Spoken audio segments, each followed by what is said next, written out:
Olá! Como vão vocês que acompanham o canal Estudos Espíritas por Angélica e Ricardo? Vamos estudar hoje o capítulo 12 do Evangelho segundo o Espiritismo, dos itens 1 a 4, que tem sobre o título Pagar o mal com o bem.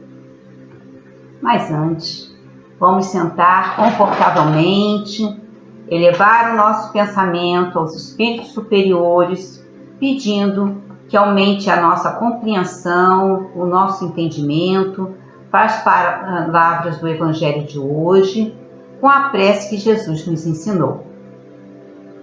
Pai nosso que estais nos céus, santificado seja o vosso nome, venha a nós o vosso reino, seja feita a vossa vontade, assim na terra como no céu. O pão nosso de cada dia dai-nos hoje, perdoai as nossas ofensas, assim como perdoarmos aqueles que nos têm ofendido. Não nos deixes cair em tentação, mas livrai-nos do mal, porque vosso é o reino, o poder e a glória para todo sempre.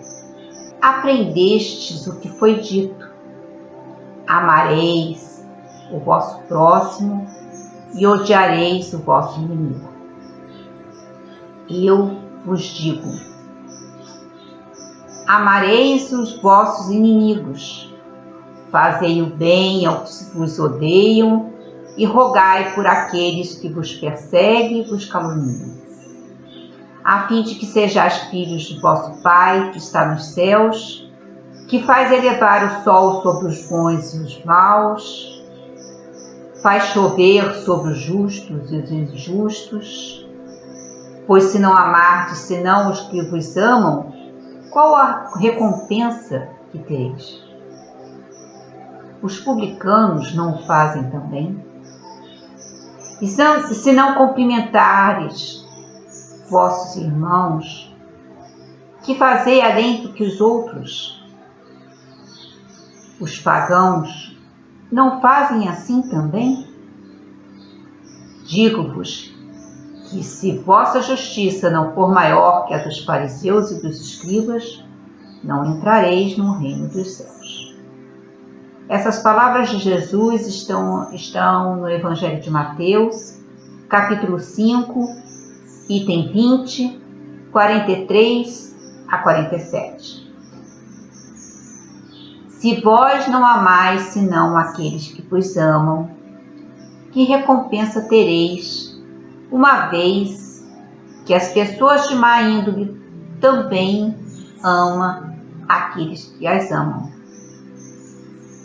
E se não fazeis o bem senão aqueles que vos fazem, que recompensa tereis, uma vez que as pessoas de má vida fazem a mesma coisa?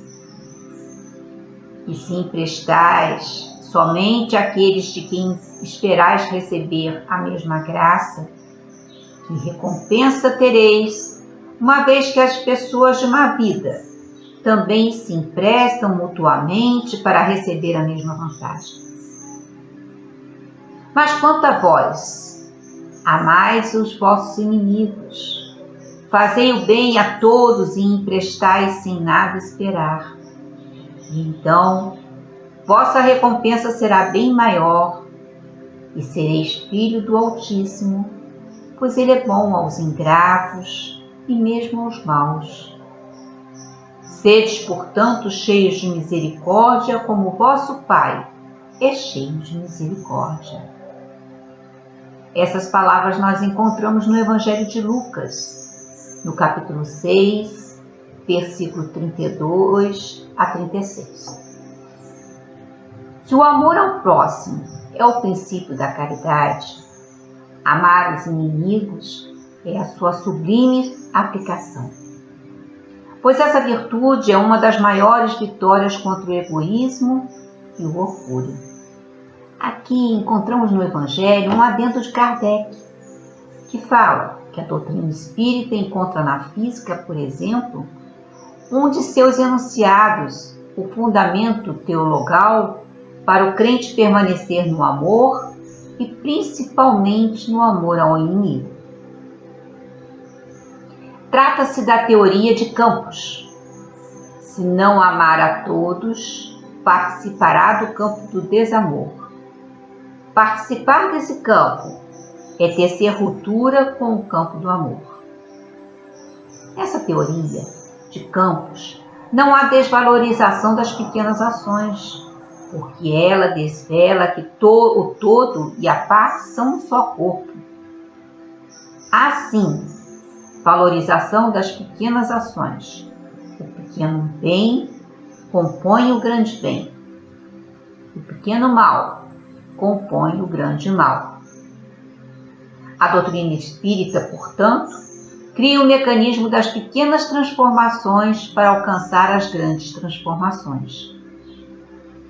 A mudança interior para alcançar a exterior, pois os ensinos trazidos pela física demonstram que na gota o oceano e nele a gota.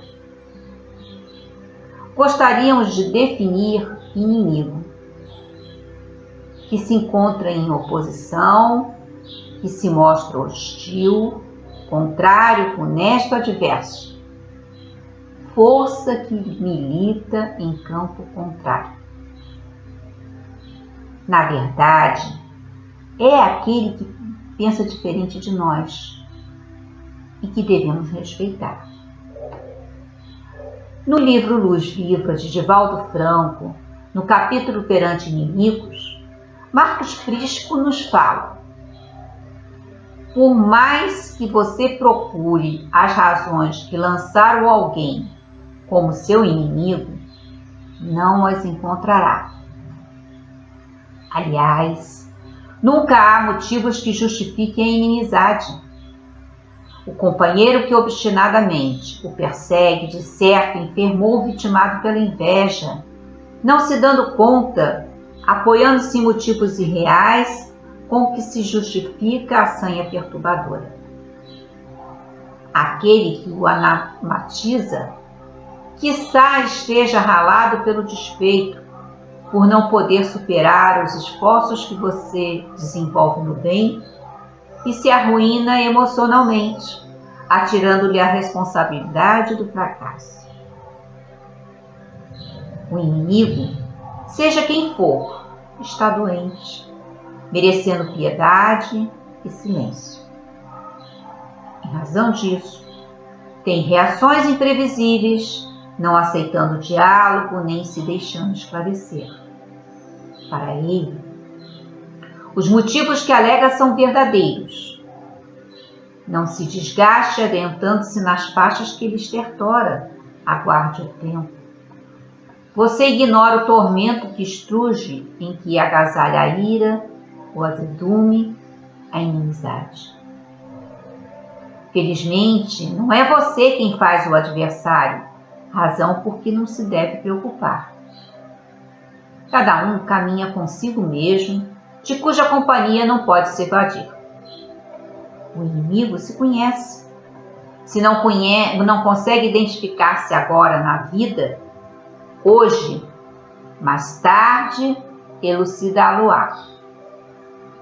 De sua parte, não se volte contra ninguém, cultivando qualquer animosidade. Imunize-se contra as enfermidades, que têm sua gênese nas expressões do ódio e da inveja, preservando a sua paz sobre as bênçãos do amor fraternal. Outro livro que pesquisamos foi o Renovando Atitudes, do Francisco Espírito Santo Neto, pelo Espírito de Hamed. No capítulo Um Impulso Natural, encontramos que esse sentimento resulta mesmo da lei física, da assimilação e da repulsão de fluidos. Daí, a diferença de sensações que se experimenta a aproximação de um amigo ou de um inimigo. Amar os inimigos não é ter com eles nem ódio, nem rancor, nem desejo de vingança. Amar os inimigos não é, pois, ter com eles uma afeição que não está na natureza, porque o contato com o inimigo faz bater o coração de maneira diferente de um amigo. na investigação profunda da raiva, do rancor e da ira, devemos considerar os poderosos e irracionais impulsos de agressividade, espontâneos e inatos na psique humana. São emoções ou formações psíquicas que o espírito partilha com o mundo animal, do qual faz parte e de onde evoluiu. Não podemos separar a natureza de nós mesmos, pois nós também somos natureza. Entendendo que pertencemos aos mesmos departamentos da vida, desde o mineral, o vegetal, o animal até o homem, na natureza tudo foi criado com objetivo e função, porque nada está em nós está errado. O que acontece é que muitas vezes usamos mal, ou seja, não aprendemos a usar convenientemente e dentro de um senso de equilíbrio as possibilidades íntimas de nossa alma imortal. Em nossos parentes distantes, os animais irracionais, existe um impulso ataque e defesa. Manifesta-se também em nós esse mesmo impulso, denominado instinto de destruição. É ele uma das primeiras manifestações da lei de preservação, da sobrevivência dos animais em geral e imprescindível para defendê-los dos perigos da vida.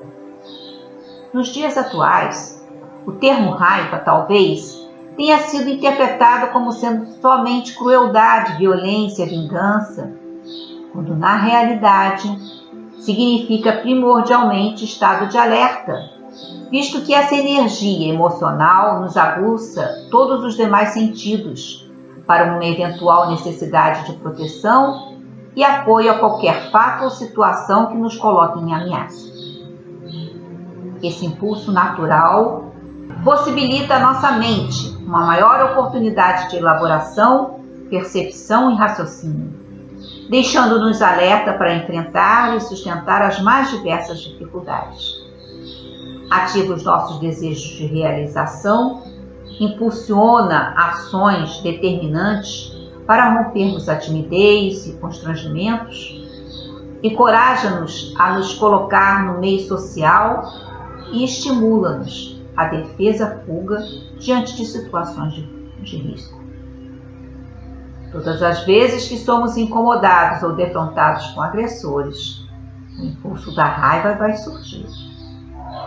Nossas emoções são energias que obedecem às leis naturais da vida e agem mecanicamente, pois são disparadas ao detectarmos nossos adversários. Não obstante, o contato com o inimigo faz bater o coração de maneira diferente de um amigo. Quer dizer, a emoção energética da raiva ativa a glândula suprarrenal, que libera adrenalina no sangue, o coração acelera, a pressão arterial sobe, a respiração se amplia, os músculos se contraem. Daí sentirmos essa sensação estranha e incômoda.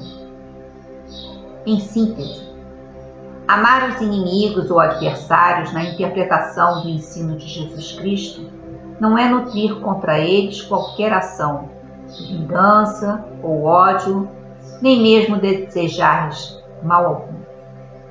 Acima de tudo, o Mestre queria dizer que as nossas emoções inatas de raiva, em nosso atual contexto evolutivo, não querem destruir nada que está fora de nós, como se fazia nos primórdios da evolução. Ao contrário, elas querem nos defender, destruindo, sim, conceitos, atitudes e pensamentos dentro de nós, os quais nos tornam suscetíveis, vulneráveis ao mundo e, consequentemente, nos fazem ser atacados, machucados e ofendidos. Do livro O Intérprete de Deus, Jesus, o Arquétipo Humano, de Adenauer Novaes, o amor é o grande motivo de busca do ser humano em sua saga evolutiva. Mesmo inconscientemente, o espírito pretende sentir em suas entranhas esse maravilhoso e formidável sentimento que lhe entorpece os sentidos. Na sua ânsia, tentando desviar-se do que atrapalha, acaba muitas vezes resvalando para o ódio que o iguala aos animais embrutecidos na selvageria inconsequente. Quando instalado, o ódio dificulta o discernimento, levando o raciocínio ao que há de mais inferior no desejo de prejudicar o outro. O conselho de Jesus se opõe ao ódio aos inimigos, para conter o desejo de contribuir para o crescimento e para a felicidade da pessoa. Ele pregava o reino dos céus como estado de espírito capaz de conduzir o ser humano à felicidade tão desejada. Amar é não destruir nem submeter o outro, mas contribuir para o seu desenvolvimento e para que alcance sua felicidade. Além de amar os que nos amam, devemos amar aqueles que nos perseguem, que nos caluniam, que não gostam de nós. Orar por aqueles que nos perseguem é a vivência clara da consciência de que somos todos irmãos e que devemos nos solidarizar uns com os outros, independentemente de qualquer outro sentimento. Amar o inimigo, orando por ele, é a demonstração inequívoca de que se compreende os motivos do outro, trabalhando silenciosamente pelo restabelecimento de seu equilíbrio e de sua sanidade. Os que amam devem compreender os que ainda não conseguem amar. O amor de Deus acontece para os que amam e para os que aspiram a amar. Amar quem nos ama é uma forma de gratidão. Mesmo sendo retorno do que se recebe, é uma maneira mais comum de aprender a construir a capacidade de sentir o amor. A recompensa a que se refere Jesus é alcançar a capacidade de ter o sentimento de amor. Quando uma pessoa de fato ama alguém, vibra em sintonia com o Criador da vida, ampliando sua capacidade criativa e desenvolvendo habilidades emocionais e cognitivas superiores. É penetrar numa nova dimensão na qual as ideias fluem em direção ao próprio divino em si mesmo, favorecendo a harmonia, a paz interior e o entendimento entre as criaturas. E para terminar, trouxemos um trecho da mensagem Inimigos que está no livro do Pão Nosso, de Francisco Cândido Xavier, por Emmanuel. A afirmativa do Mestre Divino merece meditação em toda parte. Naturalmente que a recomendação quanto ao amor aos inimigos pede análise especial, onde há luta, há antagonismo, revelando a existência de circunstâncias com as quais não seria lícito concordar, tratando-se do bem comum. Quando o Senhor nos aconselhou a amar os inimigos, não exigiu aplausos aos que roubam ou destroem deliberadamente, nem mandou multiplicarmos as asas das perversidades ou da má-fé. Recomendou realmente auxiliarmos os mais cruéis. No entanto, não com a aprovação indébita, e sim com a disposição sincera e fraternal de ajudá-los a se reerguerem para a senda divina, por meio de paciência, do recurso reconstrutivo e do trabalho restaurador. O Mestre, acima de tudo, preocupou-se em preservar-nos contra o veneno do ódio, evitando-nos a queda em disputas inferiores, inúteis ou desastrosas. Ama, pois, os que se mostram contrários ao teu coração, amparando-os fraternalmente, com todas as possibilidades de socorro ao teu alcance, convicto de que semelhante medida te livrará do calamitoso duelo do mal contra o mal. Por isso, vamos vibrar para o nosso planeta que passa por essa fase de transição, que tantas coisas difíceis estão acontecendo. Vamos vibrar para os nossos familiares, para os nossos amigos, mas principalmente para aqueles que têm algo contra nós, para que sejam envolvidos em energias dulcificantes de amor e que possam abrir os seus olhos para o caminho do bem. Agradecemos aos bons espíritos que nos reuniram hoje para esse estudo, desejando a todos muita paz.